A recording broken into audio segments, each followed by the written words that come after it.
When people think of the first moon landing, they're likely to picture Apollo 11. The Saturn V launch.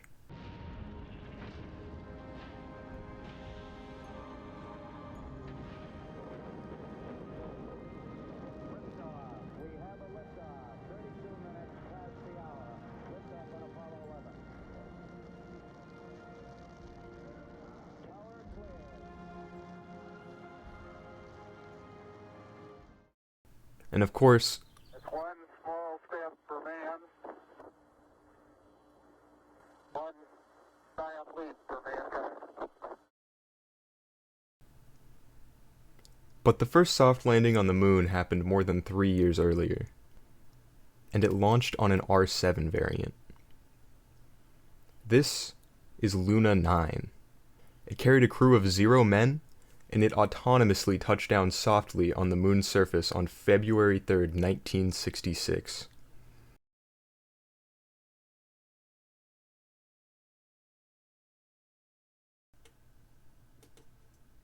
Anyway, so I'm going to recreate it in Kerbal Space Program, kinda. I'm not going to do a great job, but it is what it is.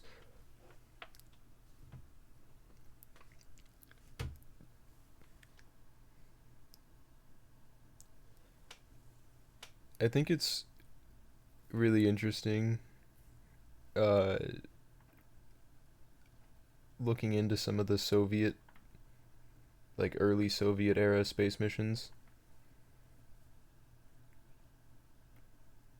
because there's not as much information or footage as you would like.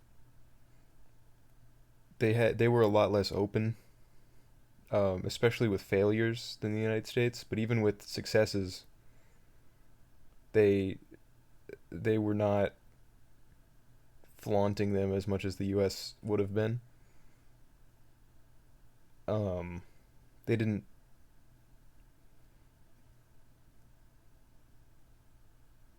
they didn't publicize as much.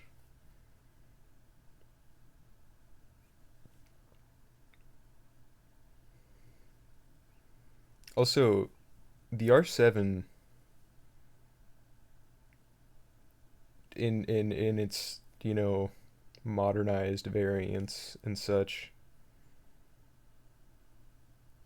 is such an iconic rocket, and it has such a long history of continuous flight. Like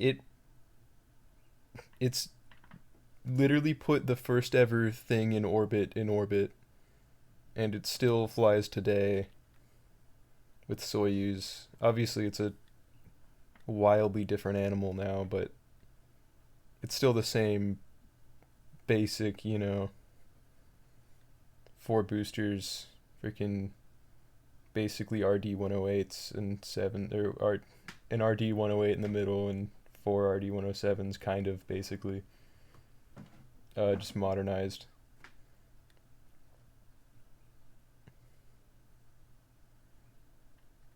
Chances are, if you look at something that the Soviets did historically in space, it was an R7 variant that did something with it, which is just crazy. Because if you look at the U.S. missions, they had all kinds of launch vehicles. They had the Redstone rocket, they had Atlas, they had Vanguard, they had Thor. Um, Later they had the Titan 2, or uh, just all kinds of rockets. And the Soviets did have more of them. Um, but they really stuck with that one design for a very long time.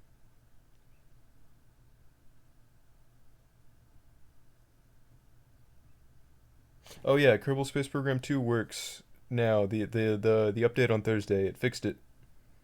It fixed it. It works. So next week, I will do the Kerbal Space Program 2 weekly challenge in Kerbal Space Program. And this is me doing the weekly challenge, by the way. I'm landing on Minmus in this mission. Um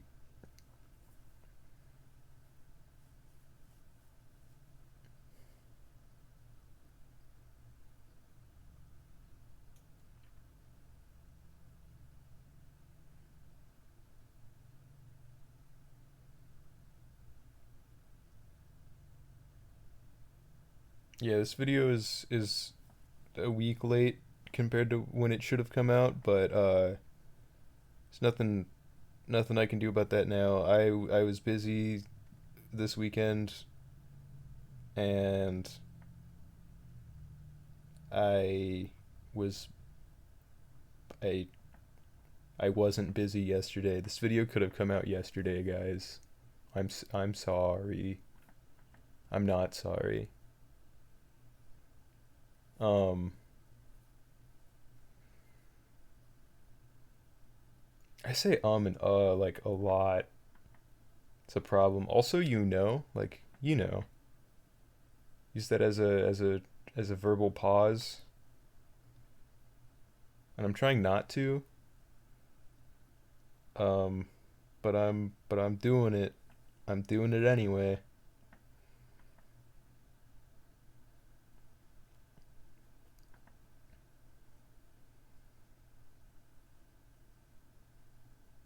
Yeah, the Kerbal Space Program 2 update is really cool and good, and it more than doubled my frame rates on certain things.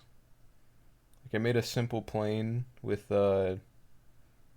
not too many pieces, and it was running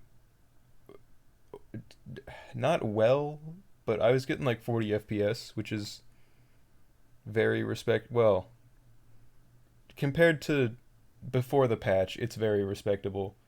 Because before the patch, I was getting like 15 to 20 with that. So more than doubling in frame rate in one update, like a couple weeks after the game came out, is really good.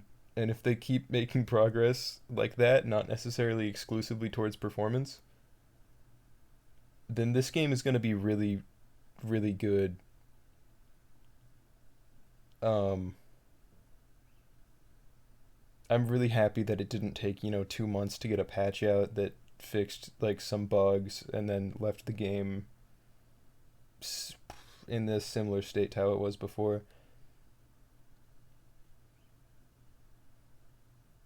It took them, what, 3 weeks maybe?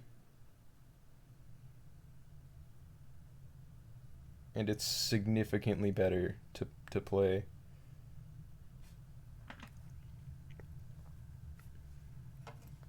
Um, there I go using those nonverbal pauses again. It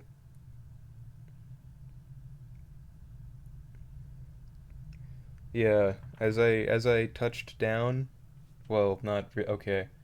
As I was about to touch down and then ejected the little Sputnik, you know, probe core, I realized I had the docking port, not the docking port, the decoupler strength set like way too high.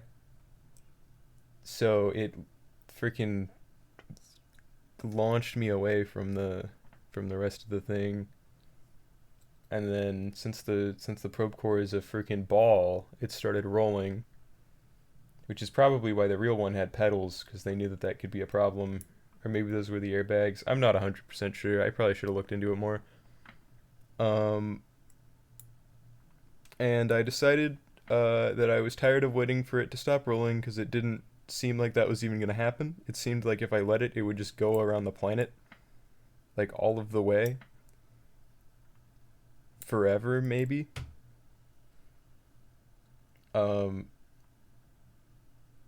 so I booted up Whack a Kerbal or Object Thrower, and I started throwing some cubes at it in its way to try to slow it down. It took me a while to get the aim right, but eventually, uh,